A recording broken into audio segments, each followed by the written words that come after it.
I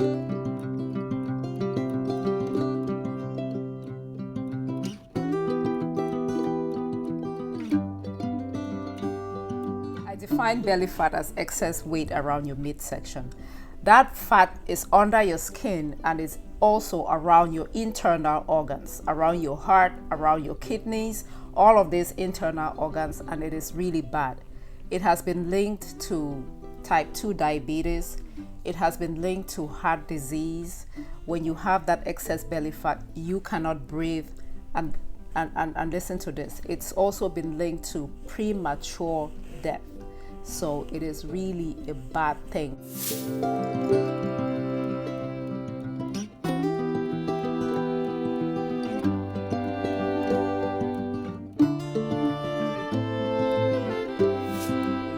Excess weight around your midsection, you really want to pay attention because you might die young, basically. The common causes of belly fat: bad diet. Bad diet, that is, you're eating the wrong things, or you're eating too much, or a combination of both. Another cause of excess belly fat: alcohol. People that consume a lot of alcohol end up with excess weight, especially around their midsection.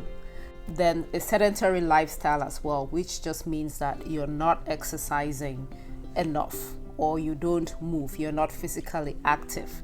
And then additionally, for women, as women age, as they begin to get into menopause, their hormonal balance shifts, and that can cause a redistribution of fat on their body, and usually you start to put on more weight around your midsection.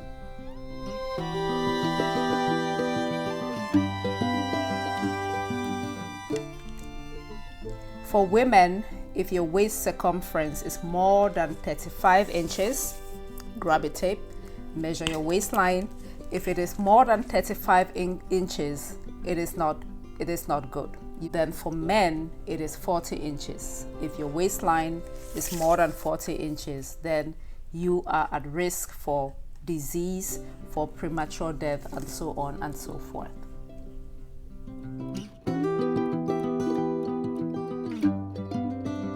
I will share with you 7 things that you can start to implement today to begin to lose belly fat.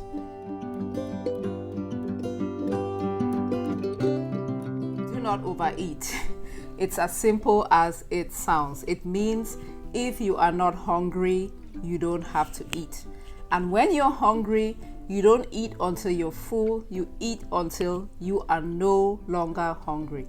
There are so many ways to practice this. You can just say you will eat 3 meals a day and no more than that. Some people do meal planning, which means that they cook their food ahead of time and put them in portions. That way they can only eat what they have determined ahead of time that they will eat. Some people measure and weigh their food when they are actually about to sit down and eat. Some people practice intermittent fasting.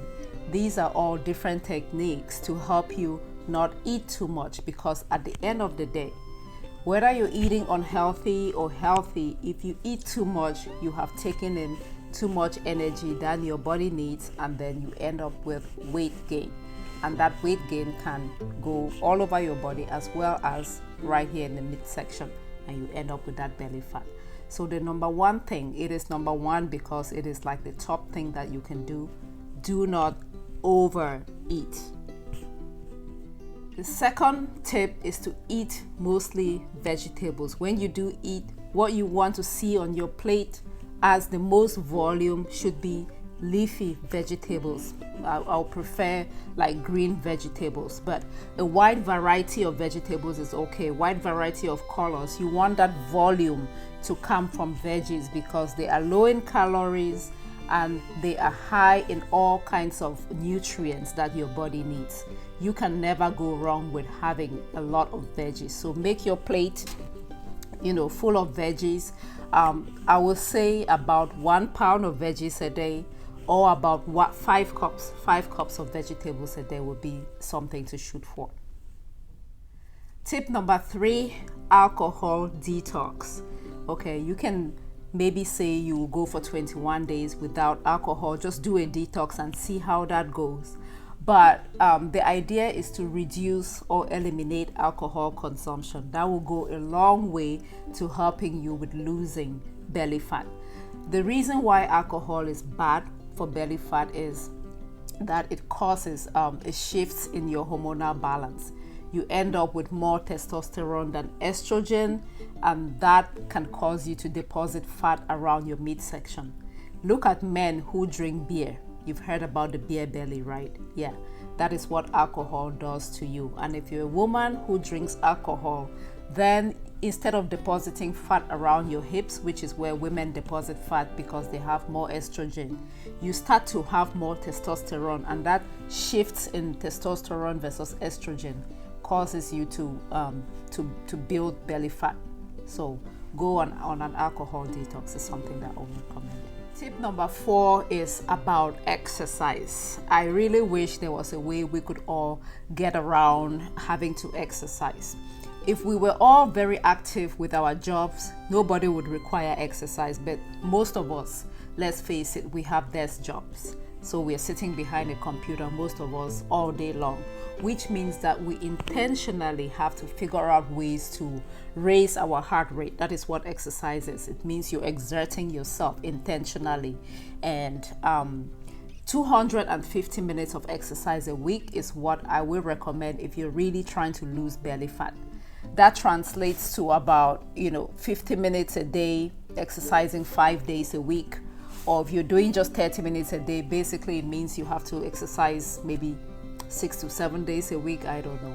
But 30 minutes a day, 3 times a week is not going to cut it. You're going to need to do a little more. About 250 minutes of exercise a week is what I will recommend. Tip number 5, movement. It just means that you are physically active.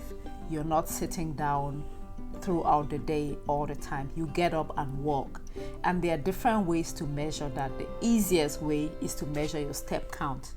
Many smartphones now have step counters. You can buy a fitness tracking gadget like Fitbit or Apple Watch, whatever, that counts steps throughout the day. You want to ensure you're getting, I'll say 12,000 steps a day. Not 10,000, I say 12,000 steps a day if you're really serious about losing that belly fat. If you don't have a step counter or any one of those things, just make sure that you are on your feet a lot of the time. Go out for intentional walks, but definitely incorporate a lot of movement into your day. Tip number 6, ab specific workout. Maybe every day you train your abs, strengthen your core for about 5 minutes. The core or your abs is an area of the body that you can walk every day or several times a week. No, not a problem.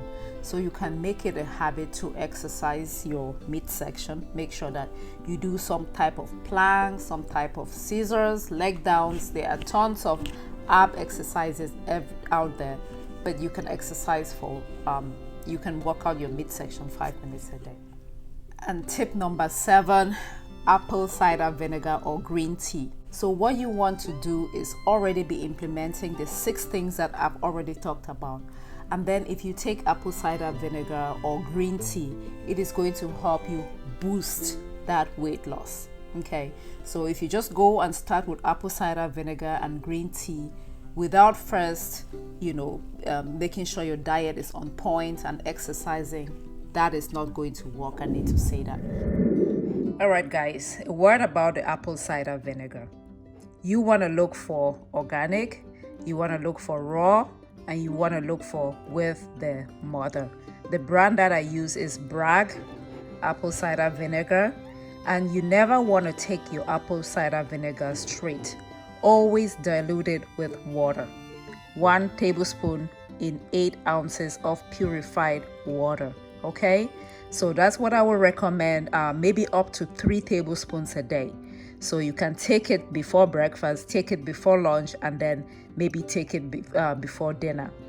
So 1 tablespoon in 8 ounces of water before the major meals of the day. Again, if you're not already implementing all the other things about healthy eating and exercising, no amount of ACV is going to help you. It only works if you're already doing the other things, so it boosts weight loss. So for the apple cider vinegar, you have to make sure that your stomach can tolerate the acidity. If it cannot tolerate the acidity, then it is not for you. And then for the green tea, you want to take about 3 to 4 bags of green tea a day. It's been shown to help with weight loss, especially belly fat. Now let's talk about green tea. This one right here is matcha green tea. It is just a concentrated version of regular green tea. Any green tea will work just fine. It has to say green tea on the label, okay? Green tea has to say green tea on the label. So you want to take a couple of bags a day, maybe 3 or 4 bags of the green tea a day. Again, apple cider vinegar or green tea or flat belly water will only work if you're already implementing the other lifestyle practices. If your tummy cannot tolerate ACV, cannot tolerate lemon water or the green tea, regular water will work just as well. The magic is with what you are not doing. What you're not doing is you're not eating junk, you're not overeating, and you're not being sedentary. If you don't want to bother with any of the lifestyle changes that I just talked about, you can always go do liposuction. It's nothing I would recommend, but hey, it's an option. Some people go do liposuction, which just means that they do a cosmetic procedure and suck out the fat from the midsection, or they do a tummy tuck. Tummy tuck is just, they cut and then they try to make the tummy smaller. Costs a lot of money, has all kinds of risks. Surgery always comes with risk, but hey, it's an option for people that don't want to make the lifestyle changes. Is it something I'll recommend? No. I think that you can implement the lifestyle changes I just talked about, and then it will help you lose weight generally and also lose that tummy fat and get you healthy, because belly fat is not good for anybody. It is not about the six-pack. It's really about your health, about preventing disease, about aging well. So that's all I had to share with you today. You don't have to implement all of these things at once. If you have to pick one thing to implement, start with number 1. And then when you're done, when you've consistently implemented, not overeating, you can add the second tip and add the third, the fourth, the fifth, the sixth in that order. Okay, so you don't have to do all of them at once. Pick 1 or 2 and implement consistently. At the end of the day, your results are going to come because of what you consistently implement. If you just do it for 1 day, for 1 week, you're not going to see results.